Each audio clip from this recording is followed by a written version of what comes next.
बात कहूँ जी? वो साड़ी तो कस्टमर ले गई, लेकिन वो साड़ी जब तुम अपने बदन पर ला कर दिखा रही थी ना, तो देखा मैंने, बहुत खूबसूरत दिख रही थी।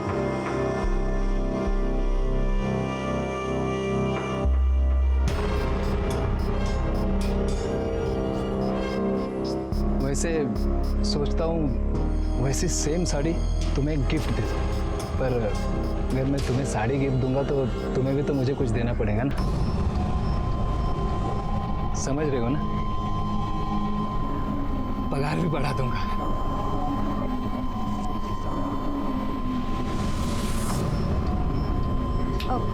वो मैंने आपको बताया था ना, मुझे घर जल्दी जाना है आज। मैं जाऊँ क्या? हाँ हाँ जाओ ना, लेकिन जो मैंने कहा ध्यान में है ना?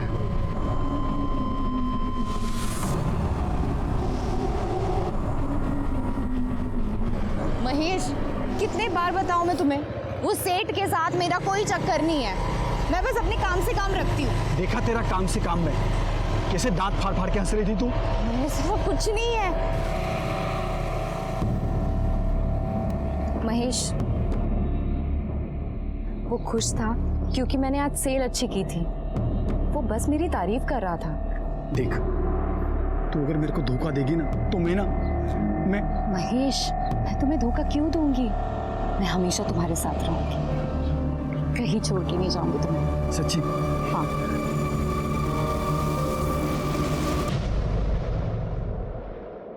दीपा, ए दीपा, सुन तो, या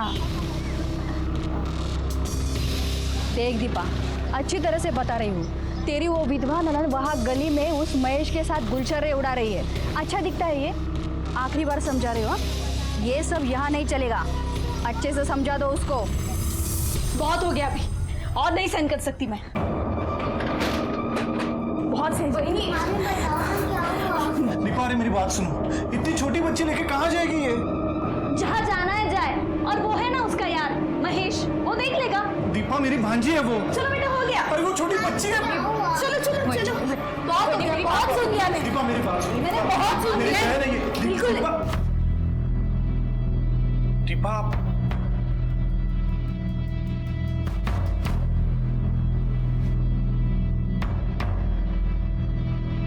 अरे राजू, भाऊ, ये राजू है, महेश के ठेले पे काम करता है। हाँ, क्या है राजू? वो क्या, वो भाव ने अभी प्राची के लिए ये गिफ्ट खरीदा, तो उन्होंने बोला कि ये दे देना, ये चॉकलेट भी दे देना, और बड़ा पाव भी है प्राची के लिए।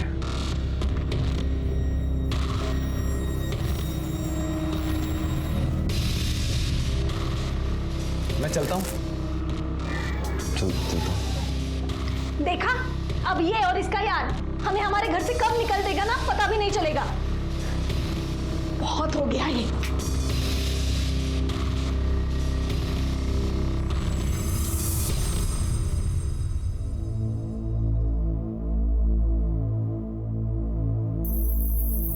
देखा है वृंदा को? अरे क्या हुआ, ऐसा चुप क्यों है? कुछ हुआ क्या? अरे बोल ना, कुछ हुआ क्या? भाव, वृंदा वहिनी के साथ कुछ ठीक नहीं हो रहा उस घर में।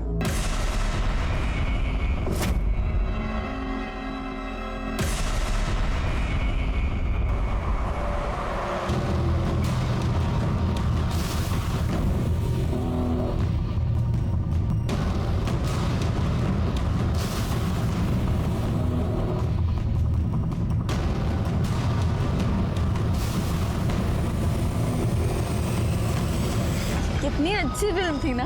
हाँ। कितने दिनों बाद ऐसे बाहर निकले हम लोग। कितना अच्छा लग रहा है।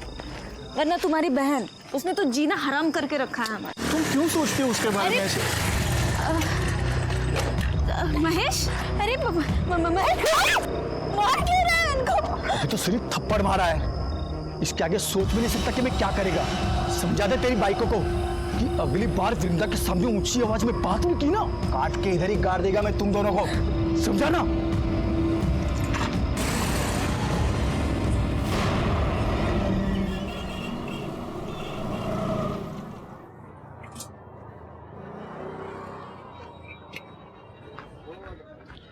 क्या भाव, क्या बात है? हाँ, आज आप इतनी जल्दी आ गए सुबह सुबह? अरे दिन में काम से जाना है, सोचा जल्दी जाके गाड़ी लगा देता हूँ, लेकिन देखना गाय गाय में पूरा तेल गिर गया। अरे बाओ आप बिंदास जाओ, अरे आप बिंदास जाओ, मैं संभाल लेगा, जाओ। पक्का संभाल लेगा ना? बाओ आप बिंदास जाओ, मैं संभाल लेगा सब कुछ, दो। ठीक है।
एनजीओ वालों को इन्फॉर्म करो कि बच्चे को लेकर जाओ। सर क्या लगता है उसी सीरियल किलर का काम होगा?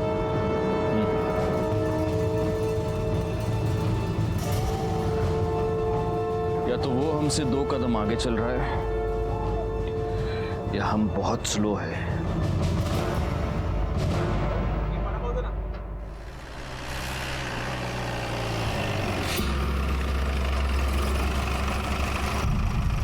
क्या हुआ सर, यहाँ क्यों रुके? दिमाग काम नहीं कर रहा।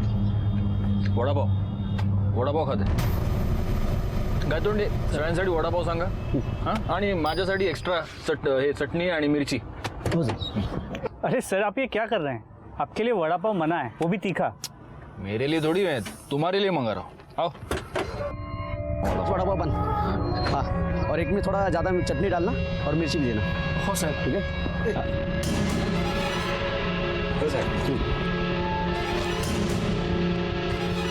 क्या सगळ्यांनी ये आपका चटनी वाला।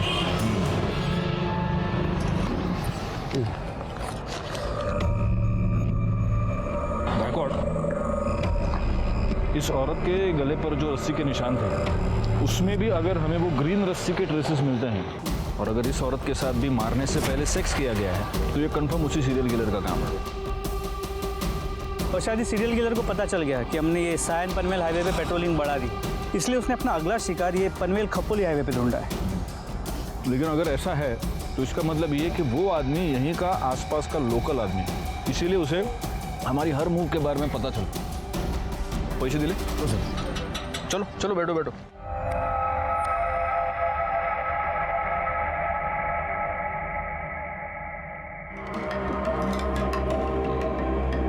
मार देगा मैं, सबको मार देगा मैं। बस कर अब, बहुत हो चुका। किसको नहीं छोड़ेगा मैं, सबको खत्म कर देगा मैं। चला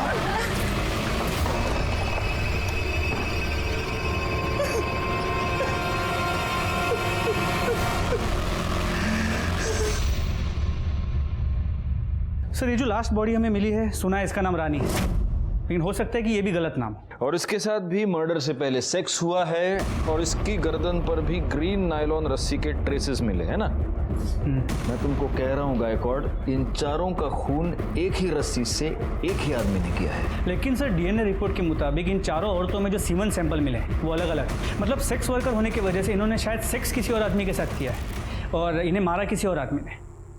मुझे समझ में नहीं आ रहा, इसका मोटिव सेक्स नहीं है, इसका मोटिव लूटपाट नहीं है क्योंकि पैसे इनकी बॉडी के पास ही मिलते हैं, तो फिर इसका मोटिव क्या है? वो क्यों मार रहे हैं इन औरतों को? और हमारे पास कोई क्लू नहीं है। तो फोरेंसिक रिपोर्ट से एक नया क्लू मिला है। इस रानी के गले पे, हाथ पे और गले पे जो ग्रीन रस्सी के रेशे मिले हैं उस पर कुकिंग ऑयल मिला है। मतलब जिस रस्सी से रानी का गला घोटा गया उस पर कुकिंग ऑयल लगा हुआ था, जो खुद को बचाते हुए और गला घोटते हुए रानी के गले और हाथ पे लग गया। और ये कुकिंग ऑयल भी वो है जो बार बार यूज किया गया है। बार बार यूज किया हुआ कुकिंग ऑयल। गायकवाड़, ये रस्सी जरूर किसी ऐसे आदमी की है जो फ्राइड फूड बेचता है।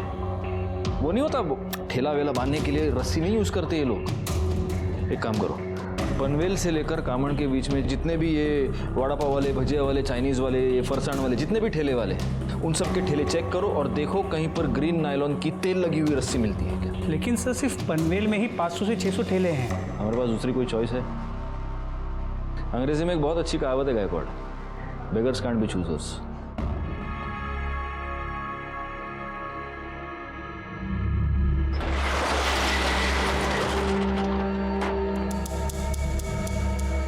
शटर क्यों बंद किया? तुमने तो कहा था ना कि बदले में कुछ दोगी, हाँ? तो अब ना मत करना।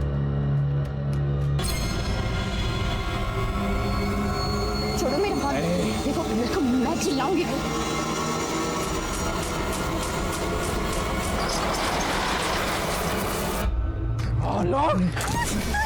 नहीं, हाथ कैसे लगाए तुम? हाथ कैसे लगाए? गलती हो गई, मैं गलती हो गई। मैं छोड़ेगा तेरे को, काम करते तेरे को मैं नहीं होगा वापस। नहीं, छोड़ दो, वापस नहीं करेगा, छोड़ दो, वापस नहीं। क्या धंधा करता है तू निकल बिल्डा। बोला था ना नौकरी करने की जरूरत नहीं है। देखा ना क्या हुआ, जबरदस्ती कर रहा था वो हलकट। अरे तेरे को लाख बार समझाया कि ज्यादा हंसने बोलने का नहीं। प्रॉब्लम सिर्फ उसकी नहीं है, तुम सारे आदमी एक जैसे होते हो। एक अकेली औरत देखी नहीं कि सहारा देने के नाम पे उसका फायदा उठाने की कोशिश करते हो। जिसे देखो वो मेरी लाइफ को कंट्रोल करने में लगा पड़ा है। घर में वो वही नहीं है, दुकान में वो गिरीश और यहाँ तुम। मुझे नहीं रहना है, मैं जा रही हूँ। सुन, तू इतना भड़क क्या हो रही है? क्या मांगता क्या है तेरे को? बोल, मैं करेगा ना तेरी मदद। बोल, क्या मांगता है तेरे को? तो लगता क्या है मेरा? हम दोनों का रिश्ता क्या है? रिश्ता मांगता है? मैं करेगा तेरे साथ। क्या बोलती है? तो सचमुच मेरे साथ शादी करेगा? तू सिर्फ हाँ तो बोल, मैं कभी भी तेरे घर रिश्ता लेकर के आ जाऊंगा। और वो तेरी एड़ी वही नहीं है ना, वो खुशी के मारे नाच उठेगी कि चलो अच्छा हुआ पीछा छूटा। अरे अब तो हंसो पहुंच लेना। अरे हंसना, अभी करेगा ना मैं तेरे साथ शादी।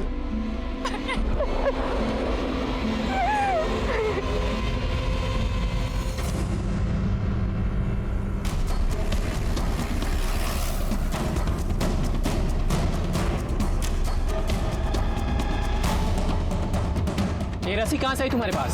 साहब वो मैंने कुछ दिन पहले खरीदी थी। प्लास्टिक बांधना पड़ता है ना, नहीं तो बारिश में पानी अंदर आ जाता है, इसलिए। छिड़के जी सर। ग्रीन नायलॉन की रस्सी ढूंढनी है, पीली नहीं। Okay sir. साहब मैं तो इधर भाखड़े पर ही था, ये रस्सी तो बहुत पुराना हो गया है, मेरे को नया लेने का था। कहीं ऐसा ना हो कि अभी बांधा और अभी टूट जाए। उसमें से थोड़ा सैंपल के लिए हम लेके जा रहे हैं, ठीक है? ठीक है साहब। सर हम लोग यहाँ तक आए हैं तो जादव सर के लिए एक महेश का वड़ा पाव लेते हैं, चटनी डाल के। ठीक है, चलेगा। गौली छिड़के, हम लोग बाकी की दुकानें चेक करो।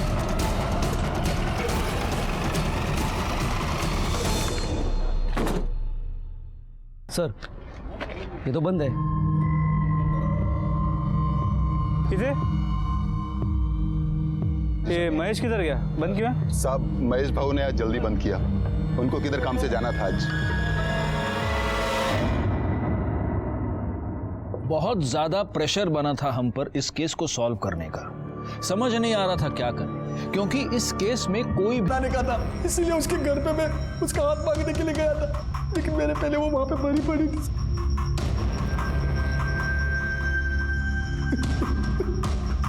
हाथ मांगने गया था? हाँ साहब, करीब 2 बजे के आसपास वृंदा का मेरे को फोन आया था। हाँ हेलो महेश, आज तुम शाम को 4 बजे घर आ सकते हो? अरे शाम को कैसे आएगा मैं, इधर धंधा कौन संभालेगा? शादी की बात करने के लिए तुम एक दिन जल्दी दुकान बंद नहीं कर सकते? क्या तू मेरे को शादी के लिए बुला रही है? मैं गाड़ी बंद करके घर गया, कपड़ा बदली किया, उसके घर के लिए निकला। जब घर जाके देखा तो वो पहले से मरी पड़ी थी साहब। कितने बजे पहुंचा उसके घर? 4:45 बजे पहुंचा होगा साहब, तब तक वो मर चुकी थी। मैंने कुछ नहीं किया साहब, आपको पूछना है तो राजू से पूछ लो साहब। चल मैंने मान लिया कि तूने वृंदा को नहीं मारा। किसने मारा? उसके भाई और भाभी ने मारा होगा साहब, क्योंकि उनको लगने लगा था कि वृंदा उन पे बोझ बनती चली जा रही है। और उन दोनों ने भी नहीं मारा होगा ना साहब, तो उस हलकट गिरीश ने मारा होगा उसे। सर ऐसी कोई बात नहीं किसी ने आपको मेरे बारे में गलत बोला है। मैं उससे बहुत अच्छे से बात करता था। एक अच्छा है, तेरी दुकान में सीसीटीवी है, दिखा, फुटेज दिखा, सब पता चल जाएगा किससे कैसे बात करता है। इसमें ये क्या, चेक करो जरा।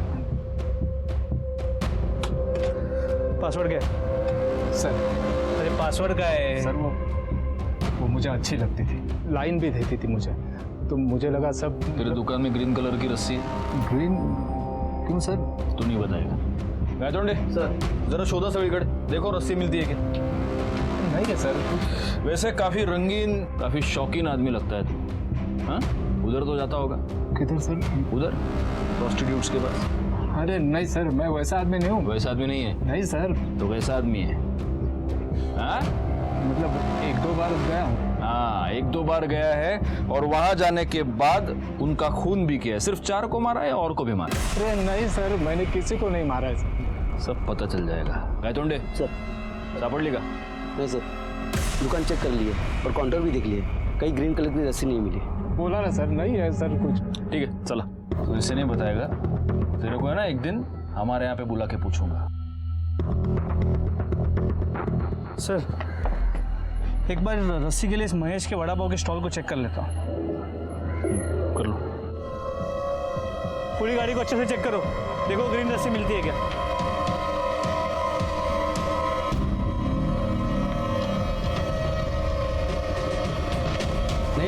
नहीं है सर। सर, वृंदा की पोस्टमार्टम रिपोर्ट, इसके मुताबिक वृंदा के गले पे भी नायलॉन के ग्रीन कलर के रस्सी के ट्रेसेस मिले।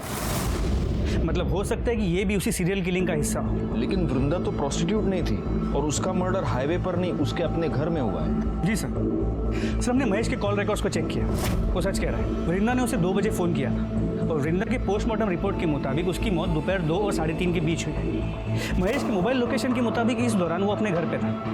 महेश अपने घर से 3:30 बजे निकला और 3:45 बजे वो वृंदा के घर पहुंचा। वृंदा के भाई प्रतीक ने हमें 3:55 को फ़ोन किया था और हम वहाँ 4:15 बजे पहुंचे। सर, ये सब देखते हुए मुझे लगता नहीं है कि महेश ने वृंदा को मारा होगा। और सर, हमने महेश के वड़ा पाव की गाड़ी को भी चेक किया, वहाँ पे हमें कोई ग्रीन कलर की रस्सी नहीं मिली। वो तो रस्सी है गायकवाड़, वो तो गायब की जा सकती है, हटा दी जा सकती है। एक काम करो, महेश के साथ वो जो लड़का काम करता है उसको उठाओ, वो हमें बताएगा वहाँ रस्सी थी या नहीं, और अगर थी तो अब कहाँ है। साहब महेश भाऊ तो बहुत अच्छे आदमी है साहब, कितना मदद किया, मेरा काम दिया, मेरे को खोल ही दिया इधर मेरे को, मैं उनकी वजह से हूँ यहाँ पर। अरे लेकिन एक बात बता, ये तेरा महेश भाऊ दिमाग से एकदम सटका हुआ आदमी है, कितना गुस्सा आता है उसको। अभी देखना, गुस्से में मार दिया ना वृंदा को। साहब महेश भाऊ नहीं मार सकते वृंदा बहनी को साहब। नहीं, घबरा नहीं रहा साहब मैं। कौन सी रस्सी रे, वो तुम लोग ठेला वेला बांधने के लिए रस्सी, बारिश वारिश आती तो टपरी बांधने के लिए रस्सी यूज करते ना, वो लेके क्या तू? वो तो साहब वो रस्सी नहीं मिल रही, वो तो मिल नहीं रही, तो तुम ढूंढा नहीं? मैं पूछा साहब आसपास के, मैंने दुकान वाले से ही पूछा, मैंने ठेला लगाते हैं ना उनसे ही पूछा मैंने, किसी को मालूम ही नहीं साहब बस रस्सी कहाँ गई। क्या बात कर रहा है गायकवाड़, एक गरीब आदमी की रस्सी गायब हो गई, क्या कर रहे हो गायतोंडे? रस्सी गली, चल ठीक है देखते। ये जरूर हमसे कुछ छुपा रहा है। एक काम करो, 24 घंटे तावड़े को इसके पीछे लगा दो और तब तक इस रस्सी के बारे में महेश से पूछते। रस्सी तो गाड़ी में होगी ना साहब, उधर ही तो थी। तुझी गाड़ी चेक के लिए हमें क्या नहीं है साहब, उधर ही थी, मैंने कल सुबह ही देखा था, उधर ही पड़ी थी गाड़ी में। पक्का उधर ही थी? हाँ साहब, लेकिन आप लोग मेरे से रस्सी के बारे में क्यों पूछ रहे हो साहब? रस्सी पे तेल गिरा था। अभी साहब इतना फ्राई करते तो रस्सी पे तेल तो गिरेगा ना साहब।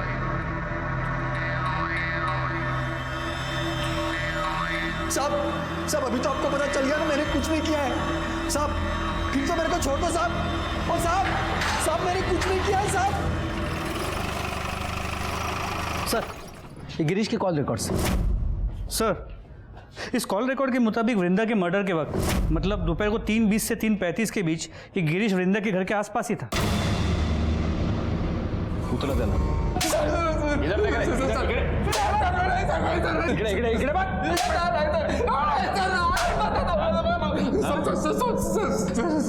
सब सच बता रहा हूँ सर। बोल। मैं कल गया था वृंदा के घर सर। हाँ, उससे माफी मांगने गया था और उसे वापस जॉब के ऑफर देने, क्योंकि वो मुझे अच्छी लगने लगी थी। उसको मिस कर रहा था सर मैं, पर मैं जब उसके घर के पास पहुंचा तो मैंने एक आदमी को वहां से भागते हुए देखा। दरवाजा खुला था सर, जब मैं अंदर गया तो देखा वृंदा जमीन पर मरी पड़ी है। मैं बहुत डर गया था सर, इसीलिए पहले झूठ बोला। मिर्ची लेके आओ, मिर्ची। ये अभी मिर्ची खा के ही सच बोलेगा। अरे सर आप मिर्ची क्या, मुझे गोली भी मारेंगे तो मैं यही बोलूंगा सर, क्योंकि यही सच है। तूने किसी को भागते हुए देखा? किसको देखा? हाँ, वही आदमी था जिसने तेरे साथ झगड़ा किया था वृंदा के ऊपर से? नहीं सर, कोई दूसरा था। अरे दिखता कैसे था बोलना? सर 24-25 साल का आदमी था, लंबी नाक की पतली दाढ़ी थी सर, दुबला पतला था। ये था? हाँ सर, यही था।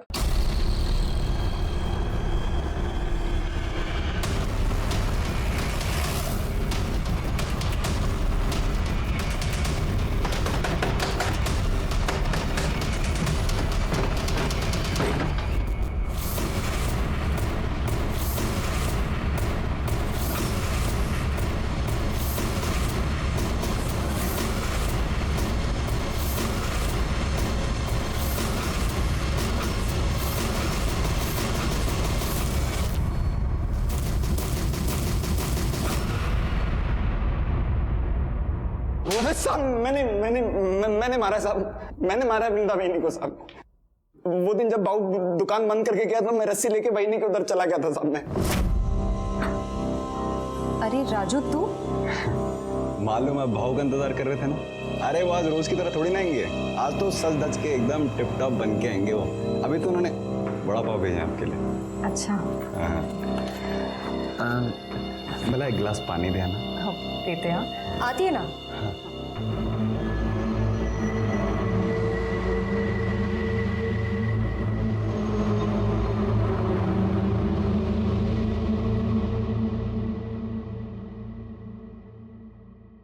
अरे ये कहाँ गया?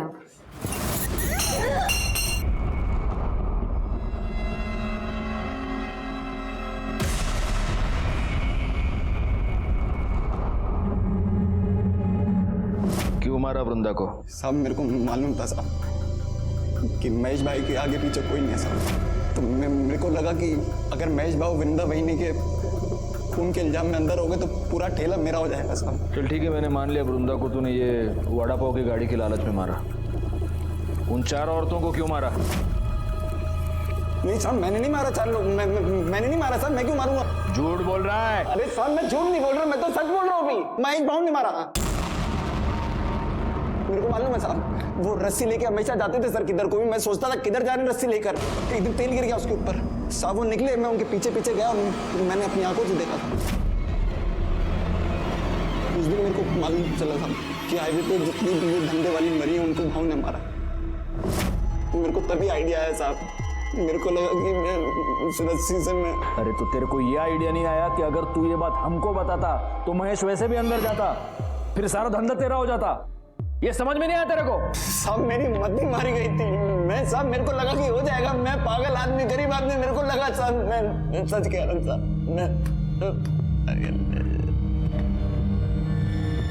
महेश,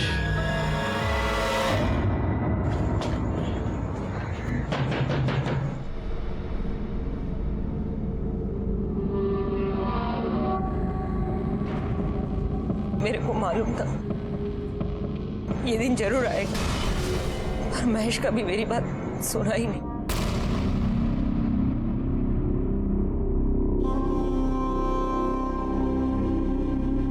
इसका मतलब आप ये जानती हैं कि हाईवे पर जिन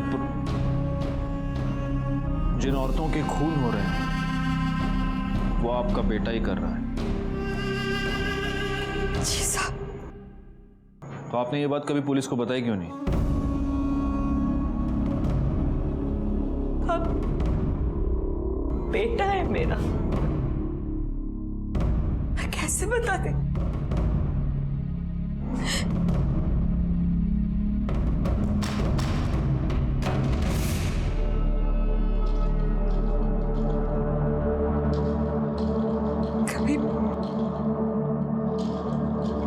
से ही थी। इसको मालूम चल गया, तब से मुझसे नफरत करता है। क्या कर रहा है महेश? सब कुछ मालूम है ना तुझे, फिर क्यों शादी करके उस लड़की की जिंदगी बर्बाद कर रहा है? चुप कर, उसके लिए मैं है, वो तेरी तरह नहीं है। वो मर भी जाएगी ना तब भी खुद को नहीं बेचेगी। और एक तू है, चल जान देना, तू क्या समझेगी साली? तू हमेशा मेरे को बोलता रहता है ना, हाँ? पर तेरे को मालूम है कि मैंने धंधा काय को शुरू की? अस्पताल में था, डॉक्टर बोला अगर इसकी जान बचाना है तो इंजेक्शन लगाना पड़ेगा। बहुत महंगा था इंजेक्शन, मैं नहीं खरीद सकती थी। अरे मैं ये नहीं करती ना तो तू मर जाता। अरे तू मर जाने देती, धंधे वाले की औलाद तो नहीं बुलाते मेरे को। इन सबको भी मेरी ही वजह से मारता है। आपसे नफरत करता है मतलब वो सेक्स वर्कर्स से नफरत करता है, इसीलिए ये सब कर रहा है। आपने उसे छोड़ा तो वो आया था घर। क्या कर रहा है? कपड़े काय को भर रहा है? किधर जा रहा है? जा रहा हूं मैं, लेकिन तू ये मत सोचना कि तेरी जात वाली को मारना बंद कर दूंगा मैं। जब भी कभी मेरे को लगेगा ना कि पुलिस मेरे तक पहुंचने वाली है तो उससे पहले तेरे को पक्का मारेगा मैं।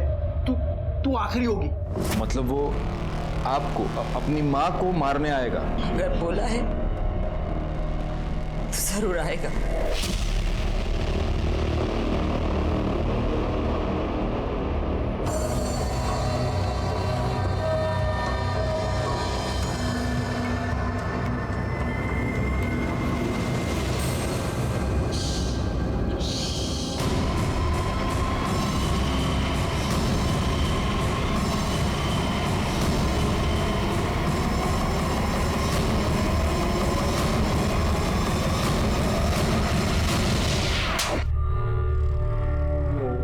मैं 12 साल का हुआ जब मेरे को मालूम पड़ा कि मेरी आई क्या काम करती है। तुझे पता है तेरी आई क्या काम करती है? तेरे घर पे कपड़े और खाना लाने के लिए पैसे कहाँ से आते, कभी सोचा है? क्योंकि तेरे तो बाबा भी नहीं है। मुझे इतना पता है कि मेरी आई काम करती है, तो फिर काम करके ही आते होंगे। देखना है तुझे? चल तुझे दिखाता हूँ।